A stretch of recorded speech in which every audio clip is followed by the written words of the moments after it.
না না না না না না না। আরে গুল গুল গুল গুলটে গুলটে উল্টে গুলে দেয় দুনিয়া উল্টে। উল্টে পাল্টে দিন কাটে তার গলদপুরে রগবাজি গুলবাজিতে। কি কাণ্ড! পাঁচু ভেন্ডি ঘটনা চালা তার সঙ্গীত তার কার সাজিতে। জ্বালিয়ে খেলে গুলের প্যাঁচে দিনকে করে সেরা। গুল গুল গুলটে গুল গুল গুলটে মামা জিন্দাবাদ। উল্টে মামা।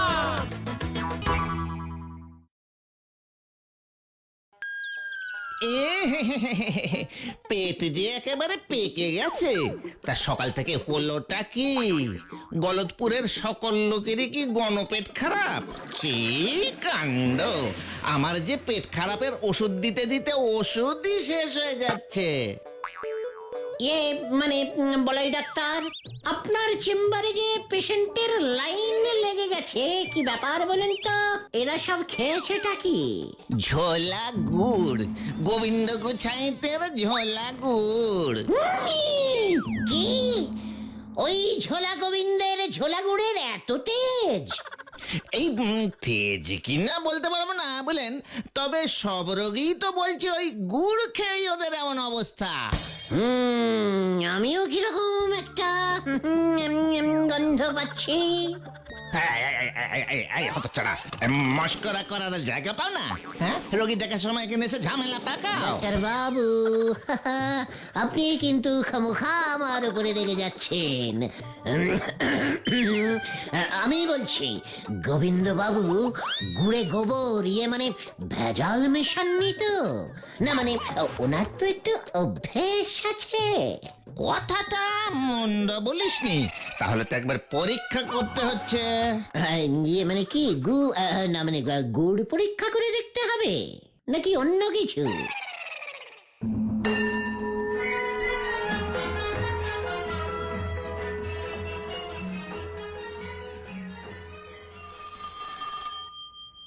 ও মানে কথা, সাত সকালে আবার কে ফোন করলো?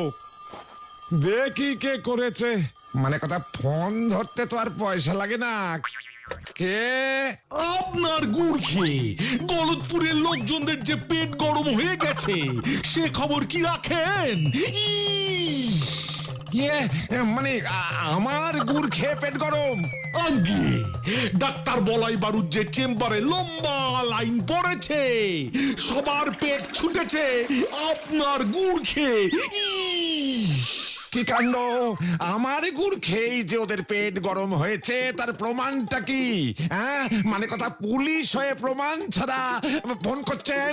আপনার লজ্জা করে না? মানে কথা, সে ব্যবস্থাও হচ্ছে। শুনেছি ওই গুলটে ডাক্তারকে বুদ্ধি দিয়েছে প্রত্যেক রোগীর মানে ওদের পরীক্ষা করে দেখতে। তাহলেই নাকি ডাক্তার বুঝে যাবে। তাহলে কিন্তু আপনি খুব বিপদে পড়ে যাবেন মশাই। কি মানে কথা, ওই গুলটেটা বুঝি ডাক্তারকে এমন কুবুদ্ধি দিয়েছে? হ্যাঁ, দাঁড়ান, আমি ওর মজা দেখাচ্ছি। মানে কথা, ফোনটা রাখুন হরিবল বাবু। মানে বলো হরি, বলো হরি। আরে দূর, নিকুচি করেছে বলো হরির। মানে কথা, এত বড় সাহস! হ্যাঁ, আমি এক্ষুনি ওর পিসিমার বাড়ি যাচ্ছি।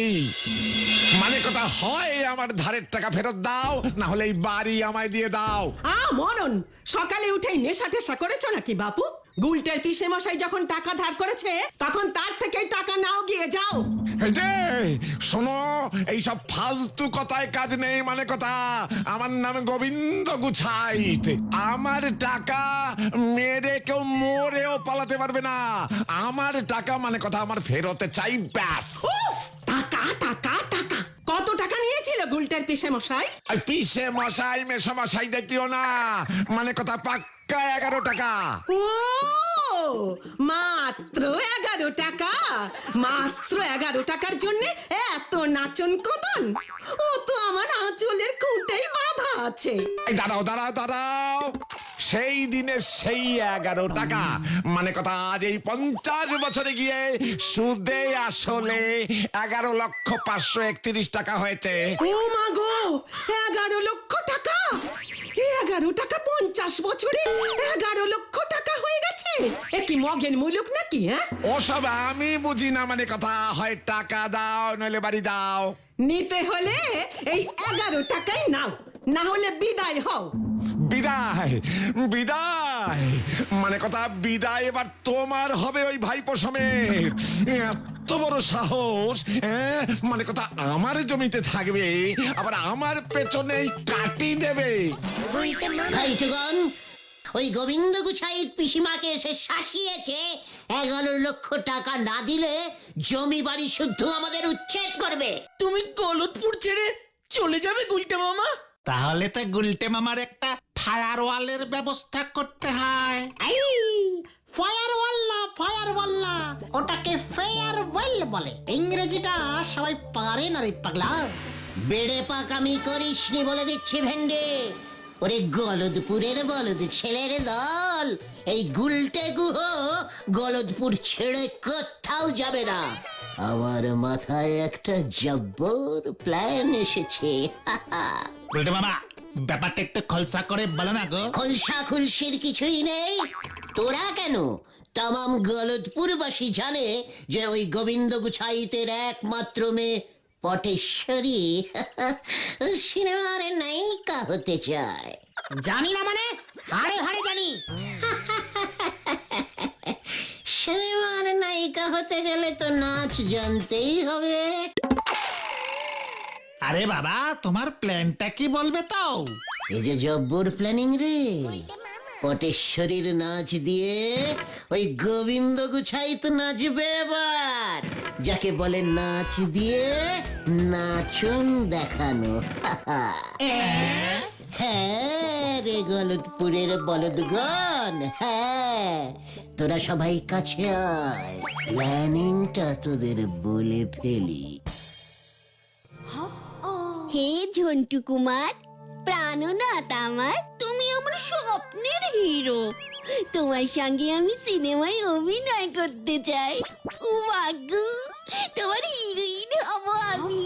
ঝন্টু আর পটু, কি লজ্জা! কি মানাবে, কি মানাবে আমাদের দুজনকে। দুজনেই আমরা কোমর দুলিয়ে দুলিয়ে নাচবো। এটা আবার কি? মনে তো হচ্ছে চিঠি। এই যে আমার হবু দুষ্টু মিষ্টি নায়িকা পটু, প্রতিদিন তুমি আমার ছবির সামনে দাঁড়িয়ে আমার জন্য হাঁক পাঁক করো। তোমার ওই সুমিষ্ট ডাক ছবির মধ্য দিয়া আমার হৃদয়ে প্রবেশ করেছে। তুমি আমার নায়িকা হতে চাও, আমার সঙ্গে নাচতে চাও? তাহলে আর দেরি নয়, এখনই তুমি তোমার পাড়ার অতীব ভদ্র রুচিবান ও নৃত্যশিল্পে পটুয়সী শ্রীমান গুলটের সঙ্গে গুলটির সঙ্গে দেখা করো। ও আমার খুব প্রিয় বন্ধু, ওর কাছেই তুমি নৃত্য শেখো। তাহলে যে তুমি আমি একসঙ্গে কোমর দুলিয়ে দুলিয়ে নাচতে পারবো। আমাদের সিনেমা সুপারহিট হয়ে যাবে। ইতি তোমার প্রিয় প্রাণের ঝন্টু কুমার। ও মা গো, কি লজ্জা! এই যে স্বয়ং আমার প্রাণনাথ ঝন্টু কুমারের চিঠি। আচ্ছা, ও কেমন করে জানলো আমি রোজ ওর ছবির সামনে? ও কি লজ্জা! থাক গিয়ে।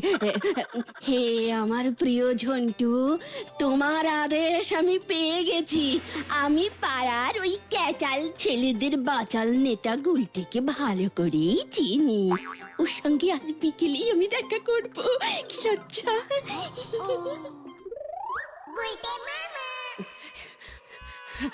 এই যে গুলটে বাবু, আপনাকে খুঁজছিলাম। আমাকে কেন বলো তো? আসলে আপনাকে খুব দরকার। সে তো বটেই, এই গুলটে গুহকে গলদপুরে কার না দরকার। কিন্তু এখন তো আমি একটু বিজি আছি, ঝন্টুর সাথে দেখা করতে যাচ্ছি। বেচারা অনেক কষ্টে 7 দিনের ছুটি ম্যানেজ করে এসেছি কিনা, খুব মিস করছিল আমায়, না হলে তো রোজই শুটিং শুটিং করে কেটে যায়। ঝন্টু মানে মানে ওই সিনেমার বিখ্যাত নায়ক ঝন্টু কুমার? ও বাবা, আপনি ওকে মানে তুমি ওকে চেনো গুলটে? হ্যাঁ পটু,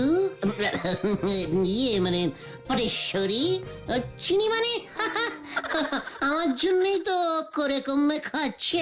তোমার জন্য? হ্যাঁ, এই যে সিনেমায় ঝিনচাক ডান্স করে সেটা শিখলো কোথা থেকে বলো? কোথায়? ও মা গো, তুমি তুমি ওকে নাচ শিখিয়েছো? সত্যি? এ বাবা, আমি তো ভাবতেই পারছি না। ঠিক আছে, তুমি দাঁড়িয়ে দাঁড়িয়ে ভাবার চেষ্টা করো, আমি চলি। হ্যাঁ, ঝন্টু আসবে তো পিসিমার হাতে ট্যাংরা মাছের ঝোল খেতে। না না না না, তুমি এখন যেতে পারবে না। যেতে পারবো না মানে? ঝন্টুর জন্য ট্যাংরা মাছ না নিয়ে গেলে আমাদের এতদিনের বন্ধুত্ব ল্যাংড়া হয়ে যাবে যে পটু। কিন্তু ঝন্টু কুমারই যে আমাকে তোমার কাছে পাঠিয়েছে গুলটে। ও গুলটে, নাচ শিখিয়ে দাও, শিখিয়ে দাও, শিখিয়ে দাও। আমাকে যে নায়িকা হতে হবে। কি?